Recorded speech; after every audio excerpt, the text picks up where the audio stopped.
राधे राधे दोस्तों, आज हम फिर आपके लिए एक नई कहानी लेकर आए हैं। जैसा कि आप जानते हैं कि हमारी सारी कहानियाँ सच्ची घटनाओं पर आधारित हैं। तो चलिए आज की कहानी शुरू करते हैं। शाम के 8 बज रहे हैं। सर्वेश अपने बच्चों के लिए खाना बना रही है।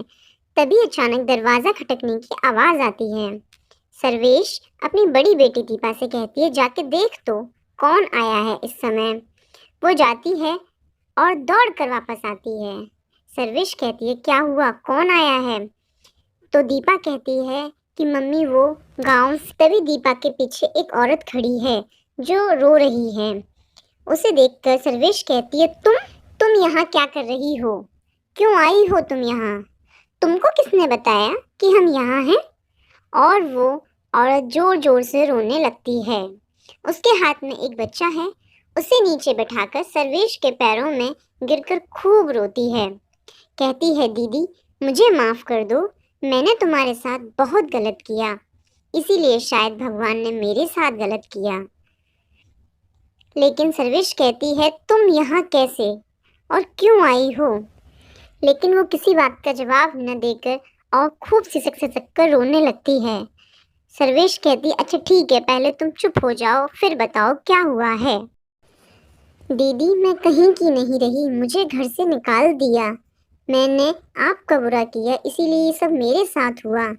सर्वेश कहती है, क्या कह रही हो, कुछ समझ नहीं आ रहा, साफ साफ बोलो। मुझे आपके देवर ने घर से निकाल दिया है दीदी, अब मैं कहाँ जाऊँ? मैं बहुत मुश्किल में हूँ, बड़ी मुश्किल से आपका पता लेकर यहाँ तक पहुँची हूँ, अब आप मत मुझे भगाना। सर्वेश सोचती है, सूरज ऐसे कैसे कर सकता है? सास भी इतनी बुरी तो न थी। इतने छोटे से बच्चे को लेकर इस बेचारी को घर से कैसे निकाल दिया? वो देखती है कि बच्चा उसकी गोद में बहुत ज़्यादा रो रहा है, तो वो उससे कहती है कि पहले तुम इसे दूध पिला लो। कहकर वो रसोई में चली जाती है। पीछे पीछे उसके दीपा आती है। मम्मी क्या अब ये हमारे साथ रहेंगी? हमारे पास तो एक ही कमरा है। सर्वेश कहती है, देख लेंगे, पापा को तो आने दे। सब खाना खाते हैं। तभी सर्वेश पूछती है कि सूरज ने तुम्हें क्यों निकाला? ऐसी क्या बात हो गई? इस पर रानी कहती है, उनको कोई और पसंद आ गई जीजी। सर्वेश पूछती है, कौन है वो लड़की और कहाँ रहती है और ये सब तुम्हें कैसे पता चला? इस पर वो कहती है कि वो गांव की है दीदी, पहले तो ये सब चोरी छुपे करते थे, लेकिन अब तो वो उसे घर लेकर आते हैं। अगर मैं कुछ कहूँ तो मुझे मारते हैं। कल तो हद ही हो गई, उन्होंने मुझे घर से निकाल दिया और कहा जहाँ जाना है वहाँ जाओ, तुमसे मेरा कोई लेना देना नहीं। मुझे पता था कि आप बहुत अच्छी हैं, आप मेरी सहायता जरूर करेंगी, इसीलिए मैं आपके पास आ गई। इस पर सर्वेश कहती है, लेकिन तुम्हें यहाँ का पता किसने दिया? वो कहती है कि ढूंढने से तो भगवान भी मिल जाते हैं दीदी, मैंने आपको ढूंढ लिया। सर्वेश सोचती है कि सूरज ऐसा तो नहीं था, वो तो रानी से बहुत प्यार करता था, फिर उसने ऐसा क्यों किया? आखिर ऐसा क्या हुआ होगा? उसे गांव छोड़े 2 साल हो गए हैं, वहाँ क्या हो रहा है उसे कुछ नहीं पता। खैर सब खाना खाते हैं और सर्वेश कहती है दीपा से, जाओ चाची का बिस्तर अपने पास लगा लो, मैं बाहर ही चटाई पे सो जाऊंगी। रानी पूछती है, दीपा के पापा कहाँ हैं?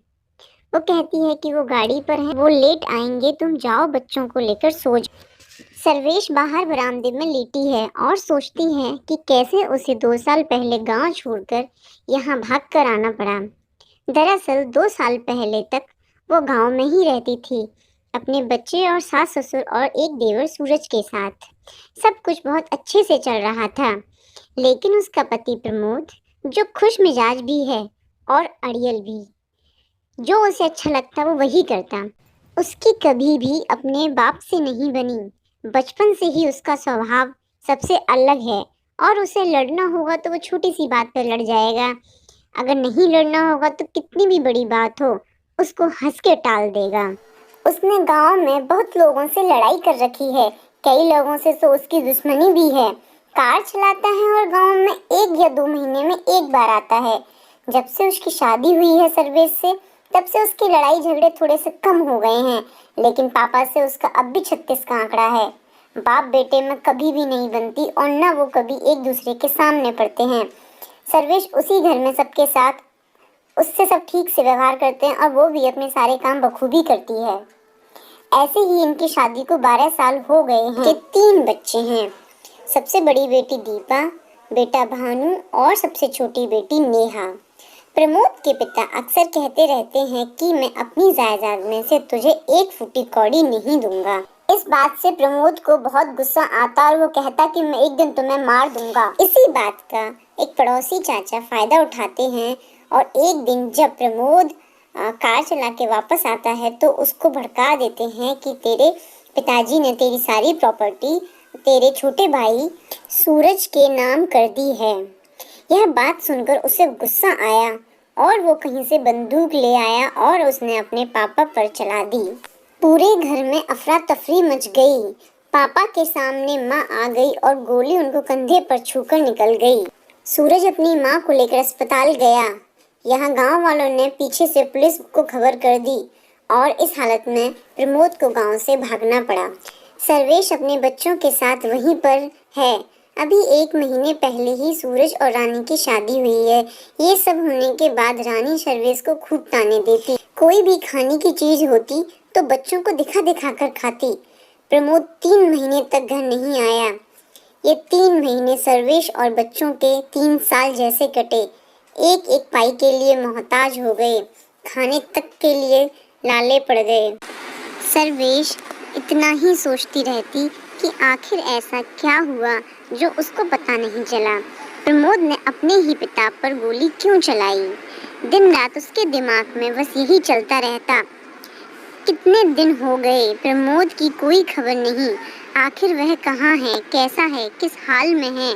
हालांकि सर्वेश के भाई और पिता उसका हाल पूछने आते और कई बार तो अपने साथ भी चलने के लिए कहा, लेकिन सर्वेश ने मना कर दिया और कहा कि नहीं, मैं यहीं रहूंगी और उनका इंतज़ार करूंगी, वो ज़रूर आएंगे। एक रात अचानक प्रमोद आया और चुपचाप सर्वेश और अपने बच्चों को लेकर यहाँ इस शहर में आकर बस गया। तब से न हमको किसी से मतलब है और न कभी किसी ने हमारे बारे में जानने की कोशिश की। ये पुरानी बातें वो भूल चुकी थी, लेकिन आज जब अचानक रानी को देखा तो उसके जख्म हरे हो गए। सर्वेश ये सब सोच ही रही होती है कि प्रमोद आ जाता है और कहता है, आज तुम बाहर सो रही हो, क्या बात है? और मुस्कुराता है। सर्वेश कहती है, तुम मुंह हाथ धो लो, मैं तुम्हारे लिए खाना ले आती हूँ। प्रमोद कहता है कि खाना मैं खाकर आया हूँ, आज साहब के यहाँ पार्टी थी ना। सर्वेश कहती है, आज यहाँ रानी आई। प्रमोद गुस्से में कहता है, वो क्यों आई है यहाँ और तुमने अंदर घुसने क्यों दिया? सर्वेश कहती है, पहले मेरी बात तो सुन लो। सूरज ने उसे घर से निकाल दिया है और वो बेचारी एक बच्चे को लेकर कहाँ जाती? बहुत रो रही थी, मुझे उस पर दया आ गई।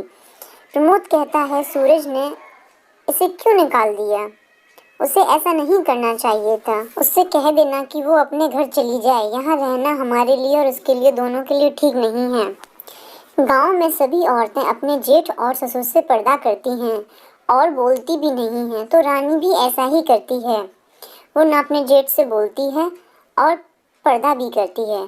सुबह होती है, रानी अपने जेठ के पैर छूती है। प्रमोद कहता है, ठीक है, और अपनी पत्नी से कहता है कि पूछो कि ये अब क्या चाहती है।